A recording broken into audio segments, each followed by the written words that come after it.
Salut la team, salut tout le monde, j'espère que tout le monde va bien. Voilà un petit 4-0, 4-0, c'est ce que j'avais demandé, 4-0, voilà il est là.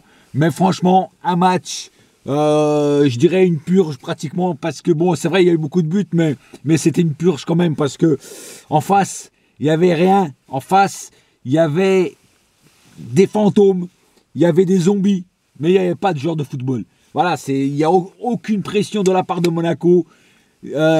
Ni à l'avant, ni à l'arrière, ni sur le porteur du ballon. Franchement, un match tranquillou, un match d'entraînement, un match de plage. Tu vois, franchement, c'était vraiment un match voilà, sans aucune intensité de la part de Monaco. Même Falcao n'était pas là ce soir. Même Falcao. Et pourtant, c'est un joueur immense, Falcao. Mais franchement, quand je vois Monaco dans cet état-là, mais franchement, c'est un truc de dingue, quoi. Il y a quelques années en arrière, à la télé, je crois que c'était sur France 2, il y avait une émission qui s'appelait Chef-d'œuvre en péril. Et ben Monaco, c'est un chef-d'œuvre en péril. C'est un truc de dingue. Qu'est-ce que Thierry Henry est venu foutre là-dedans? Il doit se poser des questions maintenant, même aujourd'hui, quoi.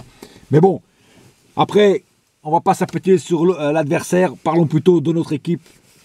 Et le PSG a été excellent quand même. Tout le monde a été à peu près bon.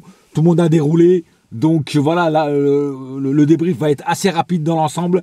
Donc, première, deuxième mi-temps, voilà, très bonne. On déroulait quelques déchets techniques de la part de quelques joueurs. Mais en général, deux bonnes mi-temps. Que ce soit la première ou la deuxième, franchement, on était là, beaucoup de possession de balles. Voilà, de l'intensité, de la fluidité. Franchement, voilà, le PSG a fait tourner, donc voilà, donc pas plus à dire sur les mi-temps. Passons tout de suite au cas par cas. Alors le cas par cas, je donne 5 étoiles au guide Michelin, je donne un 10 sur 10 à Areola. Mais pourquoi? Pour avoir rien foutu. Pour avoir rien foutu, frère. Il était pratiquement en vacances. Il a eu 2-3 petits arrêts à faire. Voilà, mais le reste, franchement, il était tranquillos, quoi. C'était un match tranquillos pour Areola. Voilà, mais bon, il a fait quelques arrêts pas mal, quelques petites claquettes et tout. Donc voilà, donc pour ça, je veux dire qu'il a fait un bon match. Voilà, mais franchement, tranquillou, quoi, pour lui. Après, en défense, Thiago Silva, toujours présent, toujours là. Il a tenu sa baraque à frites. Voilà, un bon match en général de Thiago Silva. Pareil pour Kimpembe, pareil. Pas plus, pas moins. Un bon match dans l'ensemble. Voilà, à un moment, il a mal relancé quand il a fait la touche, il a mal relancé. Voilà, il a fait cette petite erreur qui Kimpembe, mais à part cette petite erreur, il a été niqué sur le match entier. Kerrer, très bon match de Kerrer. Franchement, très très bon match de Kerrer. J'adore ce gamin. De plus en plus, franchement, Kerrer monte en puissance. Et ce soir, encore une fois, un très très bon match de Kerrer. Voilà, bravo à lui. Diaby, le petit Diaby, il a commis quelques erreurs en première mi-temps. Je parle surtout défensivement, mais en général pas mal dans le match, des très bons tirs dans les buts de Monaco. Dommage que c'était pas cadré, mais très très bonne puissance de balle. Et franchement, voilà, Diaby, petit à petit, va monter en puissance et va s'améliorer. Les petites erreurs qu'il fait encore, ce que j'appelle les erreurs de jeunesse, je pense qu'il va s'améliorer après, au fur et à mesure. Passons au milieu. Alors au milieu, je vais commencer par Draxler. Draxler a fait un très bon match aussi. Voilà, le but qui a été refusé. Voilà, c'est dommage. Moi, franchement, c'était limite le hors-jeu. Mais voilà, mais pour moi, c'était quand même un beau but de Draxler. Et tout le long du match, Draxler passait des bonnes balles, faisait des bons dribbles, était bien concentré, relançait bien, défendait bien. Donc un bon match de Draxler. Draxler en ce moment est très en forme. Et Tourelle lui fait confiance parce qu'il le fait maintenant pratiquement tout le temps. Il est pratiquement tout le temps titulaire. Nkunku, alors c'était pas le meilleur match de Nkunku.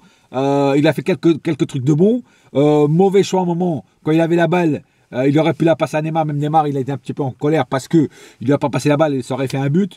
Il a voulu lui marquer son but. Voilà, une petite erreur de Nkunku. Mais voilà, comme je dis, c'était pas le meilleur match de Nkunku. Mais voilà, on va dire un match moyen de Nkunku. Rabiot. Alors Rabiot m'a déçu en première mi-temps. Je l'ai trouvé un peu faiblard en première mi-temps. Beaucoup mieux en deuxième mi-temps. Voilà, il revient. Bien sûr, il n'a pas joué pendant 2 matchs, je crois, 2-3 matchs. Donc là, c'est normal qu'il soit pas au top.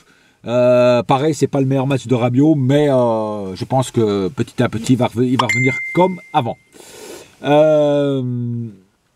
Ensuite, passons à l'attaque. Alors, je vais commencer par Mbappé. Alors, Mbappé, pardon. Mbappé, je l'ai trouvé très moyen. Pas dans son match.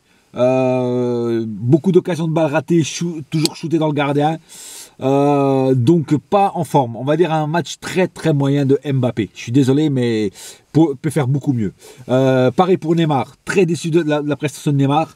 Voilà, il a marqué son petit penalty, mais là il y a pas grand chose de flamboyant en marquant un penalty, surtout quand on s'appelle Neymar. Donc un match très très moyen de Neymar. Pareil, peut faire beaucoup mieux. Et aujourd'hui, il aurait pu faire beaucoup mieux vu qu'en face, c'était pas l'Eldorado. Donc aurait pu faire beaucoup mieux. Et Mbappé, pareil. Par contre, Cavani direct, je vais vous le dire, je vais le mettre comme homme du match parce que déjà il revient et il revient bien. Donc 3 buts, homme du match. Il a le ballon, ballon du match. Et franchement, voilà, un Cavani. Toujours là, toujours en train de dire je suis là, je suis toujours présent. 3 buts ce soir. Bon, c'est pas les plus beaux buts qu'il a marqués, mais c'est comme des buts. Et voilà, donc très bon offensivement, très bon défensivement. Il venait souvent défendre. Un Cavani comme on le connaît, un Cavani qu'on aime. Voilà, donc un très bon Cavani ce soir. Donc je le mettrai comme homme du match ce soir. Voilà. Bon, les rentrées, Choupo-Moting, enfin Di Maria, tout ça, ça n'a pas apporté grand-chose. Ça n'a pas changé grand-chose. Donc, je ne vais pas trop en parler. Voilà, ils n'ont pas joué super longtemps. Ça n'a pas trop changé la physionomie du match. Voilà, pas plus à dire sur ce match-là. Voilà, un match tranquillou, comme j'ai dit. Et j'espère voir le prochain match du Paris Saint-Germain beaucoup mieux avec une équipe qui... un adversaire qui propose beaucoup plus parce que là franchement mes nerfs étaient au repos, j'avais aucun stress et j'étais tranquille, voilà, en train de boire une Guinness et puis voilà, donc c'est des matchs quand même assez chiants à regarder. Je préfère qu'il y a quand même en face du lourd pour qu'on puisse être bien machiné dans le match. Voilà, comme je dis, pas plus à dire sur ce match, je vous laisse et je vous souhaite à tous une bonne soirée et n'oubliez pas une chose, un seul cœur, un seul club, Paris, yes my friend, et la saga continue bien sûr. Allez, hasta la vista baby.